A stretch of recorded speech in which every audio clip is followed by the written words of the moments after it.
अच्छा जी, तो ये है वो एक्टिवेटिंग ग्रुप्स। तो अब एक्टिवेटिंग ग्रुप्स जैसे आप देख सकते हैं कि जो OH ग्रुप होता है, ये इलेक्ट्रॉन डेंसिटी को डोनेट करता है टुवर्ड्स बेंजीन।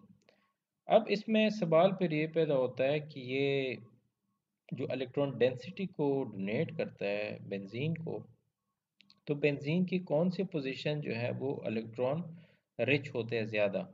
आया और तो पैरा पोजीशन ज़्यादा रिच होते हैं इलेक्ट्रॉन डेंसिटी की वजह से, इलेक्ट्रॉन रिच होते हैं, या कि मेटा, क्योंकि जो भी पोजीशन ज़्यादा इलेक्ट्रॉन रिच होंगे वो उतना ही अच्छा उसके ऊपर इलेक्ट्रोफाइल के ऊपर वो अटैक कर पाएंगे। सो इसमें जैसे आप देख सकते हैं कि जो अगर हम तीनों की हम फिजिबिलिटी देख लें, हम तीनों पे एक दफ़ा सारों की यानी जो रेजोनेटिंग फॉर्म है वो ड्रॉ करने की कोशिश करेंगे। जैसे स्ट्रक्चर में इन्होंने किया हुआ है कि एक दफ़ा इन्होंने किया कि मैं अगर ज़रा ड्रॉ करके एक दफ़ा दिखा दूँ आपको ऐसे। जैसे आप देख सकते हैं कि इन्होंने किया क्या है, सबसे पहले उन्होंने ऑर्थो पोजीशंस पे इलेक्ट्रोफाइल लाने की कोशिश की है। तो इसमें देखिए कि इसके पास कितने नंबर ऑफ रेजोनेटिंग स्ट्रक्चर बने हैं। फिर उसके बाद उन्होंने मेटा पे लेके आए हैं इलेक्ट्रोफाइल को, और उसके बाद फिर पैरा पे आए हैं। सो अगर हम पहले ऑर्थो पे ले आएंगे तो इसमें हमारे पास कितने नंबर ऑफ रेजोनेटिंग फॉर्म बनेंगे। जितने ज़्यादा नंबर ऑफ रेजोनेटिंग फॉर्म जिस पोजीशन पे ज़्यादा होंगे, उसका मतलब ये है कि वो मोस्ट फिजिबल साइट होगा, क्योंकि वो ज़्यादा स्टेबिलिटी शो कर रहा है। क्योंकि ज़्यादा नंबर ऑफ रेजोनेटिंग स्ट्रक्चर का मकसद कि वो ज़्यादा फिजिबल है, वो ज़्यादा स्टेबल है। तो सबसे पहले अगर इलेक्ट्रोफाइल इधर से अटैक कर लेते हैं ऑर्थो पोजीशन से, तो हमारे पास ये वाला सिग्मा कॉम्प्लेक्स बनता है। यहाँ पे एक चीज़ मैं बताता चलूँ आप लोगों को कि यहाँ पे जो बॉन्ड टूटा हुआ है, ये जस्ट कैमड्रॉ की एक अच्छी कैमड्रॉ इन्होंने नहीं बनाई। तो इस वजह से इसका हरगिज़ ये मतलब नहीं है कि ये बॉन्ड जो है यहाँ पे ब्रेकेज है, बल्कि ये जो पॉजिटिव चार्ज है इस एग्जिस्ट कर रहा है आउटसाइड दी रिंग। सो ये बॉन्ड जो है ये साबित है, यहाँ पे टूटा हुआ नहीं है, बॉन्ड की ब्रेकेज नहीं है, इसको आप बॉन्ड की ब्रेकेज ना कहें। ये जस्ट इन्होंने ऐसे ड्रॉ अच्छा नहीं किया, तो इस वजह से ये दिख रहा है कि शायद ये बॉन्ड टूटा है। तो ये बॉन्ड टूटा नहीं है। अब क्या है कि जब इलेक्ट्रोफाइल के ऊपर ऑर्थो से अटैक होता है तो हमारे पास पॉजिटिव चार्ज जो है वो देखिए मेटा पोजीशन पे बन रहा है, ठीक है।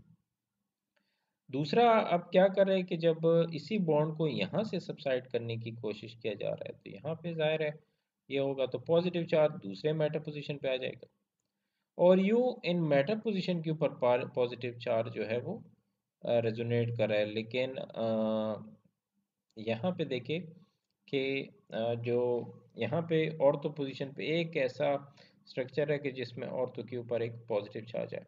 सो अब ऑर्थो नहीं, ये तो बल्कि डायरेक्ट कार्बन के ऊपर आया पॉजिटिव चार्ज, ठीक है।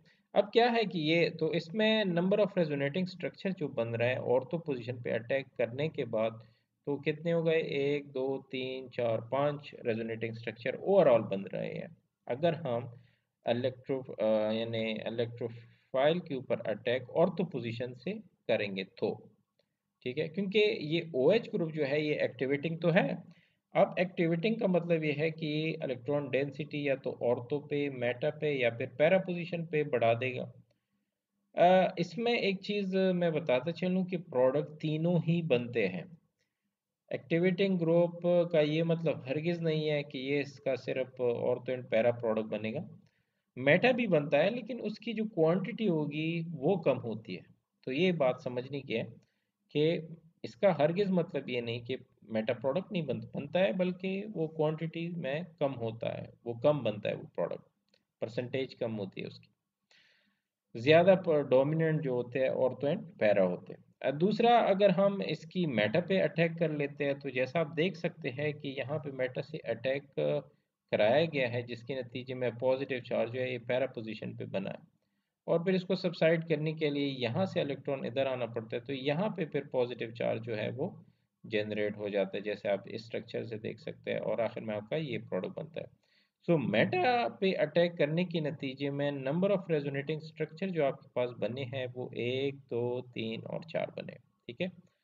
लेकिन अगर इसकी बजाय हम नीचे देके पैरा पोजीशन पे अटैक करने का नतीजा कि अगर पैरा पोजीशन से अटैक हो इलेक्ट्रोफाइल के ऊपर, तो ऐसी सूरत में हमारे पास इलेक्ट्रोफाइल पैरा पे तो लग जाता है, लेकिन पॉजिटिव चार्ज जनरेट हो जाएगा इस मेटा पोजीशंस पे, meta with respect to this one. तो इसके नतीजे में आप ये देख सकते हैं कि इसको सबसाइड करने के लिए ये इलेक्ट्रॉन इधर आना पड़ता है इसको, जिसके नतीजे में अब हमारे पास ये वाला प्रोडक्ट बनता है। अगर हम ओवरऑल फिर नंबर ऑफ रेजोनेटिंग फॉर्म देखें तो इसमें भी एक दो तीन चार पाँच ही बनते हैं। तो इसका मतलब ये है कि इसमें ऑर्थो एंड पैरा पे जो पांच पांच रेजोनेटिंग फॉर्म बने हैं, सो इसमें ऑर्थो पैरा पे अटैक जो है ज़्यादा फिजिबल है बजाय मेटा पोजीशंस के। सो मेटा पोजीशन, इसी वजह से मेटा पोजीशन का जो अटैक है on the electrophile will not give rise to the stable product. तो इस वजह से जो ज़्यादा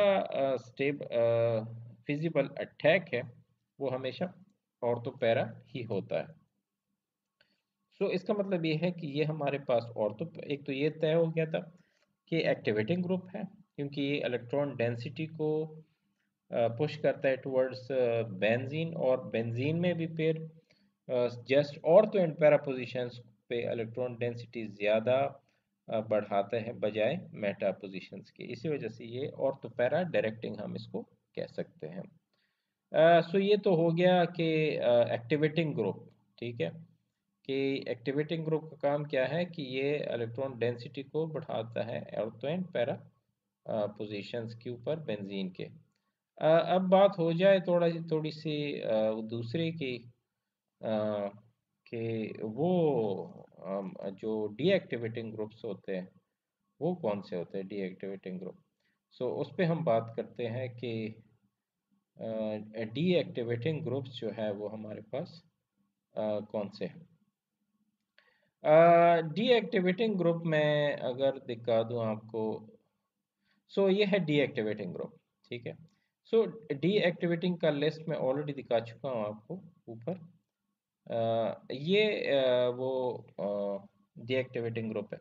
यहाँ पे एक नाइट्रो ग्रुप अगर लगा हो बेंजीन के ऊपर, तो ये इलेक्ट्रॉन डेंसिटी को खींच रहे होते हैं बेंजीन से, जिसकी वजह से जो सबसे ज़्यादा इलेक्ट्रॉन डेंसिटी को ये खींच रहे होते हैं ऑर्थो एंड पैरा पोजीशन से, जिसका मतलब ये है कि इनके ऑर्थो एंड पैरा पोजीशन जो है वो ज़्यादा इलेक्ट्रॉन डेफिशिएंट होते हैं। So the most feasible attack, the most feasible electron rich side would be Meta positions. तो क्योंकि ऑर्थो एंड पैरा तो इलेक्ट्रॉन डेफिशिएंट हो जाते हैं, तो इलेक्ट्रॉन रिच सिर्फ मेटा ही रह जाते हैं, वो मेटा ही फिर उस काबिल होंगे कि वो इलेक्ट्रोफाइल के ऊपर अटैक कर पाए। तो इसके नतीजे में हमारे पास तीनों का फिर हमने अटैक करने की कोशिश की है, औरतों की भी कोशिश की है, मेटा की भी की है, पैरा की भी की है। तो इसमें आप देख सकते हैं कि इसमें जो प्रोडक्ट जो है अगर हम औरतों की कर लेते हैं, तो औरतों पे अटैक करने का नतीजा ये होता है कि हमारे पास यहाँ पे इलेक्ट्रॉन डेंसिटी आ जाते हैं, फिर इसको सबसाइड करने के लिए दूसरे यहाँ पे इस पोजीशन पॉजिटिव मेटा पोजीशन से आ जाती है इलेक्ट्रॉन डेंसिटी, और उसके नतीजे में यहाँ पे ये प्रोडक्ट बनता है, ठीक है जी। और इसके मुकाबले में अगर हम बात करें मेटा पोजीशंस पे, तो मेटा पे आप जैसे आप देख सकते हैं कि इसमें ये होगा कि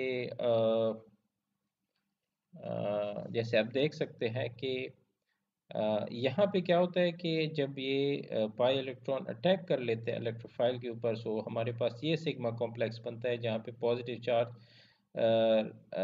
सर्कुलेट करता है एट, और मेटा पे ये देखिए बन रहा है पॉजिटिव चार्ज, फिर उसके बाद ऑर्थो पे बन रहा है, और आखिर में फिर मेटा पे बन रहा है।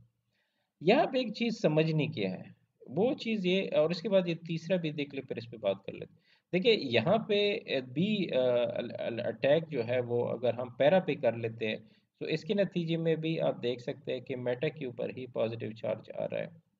यहाँ पे एक चीज़ समझने की है कि इनमें तीनों में ही नंबर ऑफ रेजोनेटिंग स्ट्रक्चर जो है वो बराबर है। सो इस पे हम फैसला नहीं कर सकते कि चूंकि इसमें फला में नंबर ऑफ रेजोनेटिंग स्ट्रक्चर ज़्यादा बने तो वो ज़्यादा फिजिबल है, ये है वो है।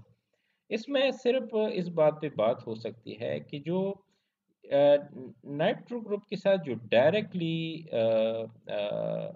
अटैच कार्बन होता है, वो देखिए इलेक्ट्रॉन ऑलरेडी डेफिशिएंट होता है। तो अगर उसके ऊपर मजीद उसके ऊपर चूंकि जब हम ऑर्थो एंड पैरा पे अटैक कर लेते हैं, जिसके नतीजे में जो पॉजिटिव चार्ज होता है ये इस वाले कार्बन पे आ जाता है जो कि ऑलरेडी इलेक्ट्रॉन डेफिशिएंट है, जिसकी वजह से ये सिस्टम जो है वो पूरी तरह डिस्टेबलाइज हो जाता है।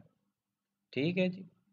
सो इसी वजह से ये जो सिस्टम है, चूंकि ऑर्थो एंड पैरा पोजिशंस में दोनों में आप देख सकते हैं, ये ब्लू हाईलाइट किया गया है कि इसमें जो पॉजिटिव चार्ज है वो उस कार्बन पे आ रहा है जो कि ऑलरेडी इलेक्ट्रॉन डेफिशिएंट है। तो इसके नतीजे में ये ज़्यादा ये सिस्टम को डिस्टेबलाइज करता है।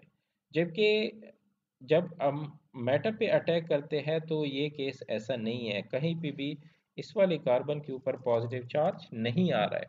सो इसका मतलब ये है कि हमने चूंकि मैटर पे जब अटैक करते थे तो इसमें जो नाइट्रो ग्रुप के साथ डायरेक्टली अटैच कार्बन होता है इस पर चूंकि पॉजिटिव चार्ज नहीं आ रहा है, जो कि नहीं आना चाहिए क्योंकि ये ऑलरेडी इलेक्ट्रॉन डेफिशिएंट है, तो फिर वो वाला अटैक सबसे ज़्यादा फिजिबल होगा, और वो तभी होगा जब हम इलेक्ट्रोफाइल के ऊपर अटैक जो है वो हम करें मेटा पोजीशन से। तो मेटा पोजीशन ही ऐसा फिजिबल साइट है कि जो एक स्टेबल प्रोडक्ट देता है। इसी वजह से ये इलेक्ट्रॉन विथड्रॉइंग ग्रुप जो है ये अटैक इसका इलेक्ट्रोफाइल के ऊपर अटैक तब फिजिबल होता है जब हम अटैक मेटा पोजीशन से करते हैं। इसी बुनियाद पे इस ग्रुप को हम मेटा डायरेक्टिंग ग्रुप कहते हैं। लेकिन इसका हरगिज़ ये मतलब नहीं है कि एक मेटा डायरेक्टिंग ग्रुप है वो ऑर्थो और पैरा प्रोडक्ट्स जो है वो नहीं देंगे, वो दोनों प्रोडक्ट दे देते हैं। लेकिन बस इतना होता है कि जो मेटा प्रोडक्ट होगा वो आपका प्रीडोमिनेंट होगा। सो ये था आपका इलेक्ट्रॉन विदड्रॉइंग या डीएक्टिवेटिंग ग्रुप्स। तो इसकी मज़ीद भी बहुत सारे ग्रुप्स हैं जो कि मैंने ऊपर जिनका जिक्र किया, तो सेम मैकेनिज्म आप उनके लिए भी ड्रॉ कर सकते हैं।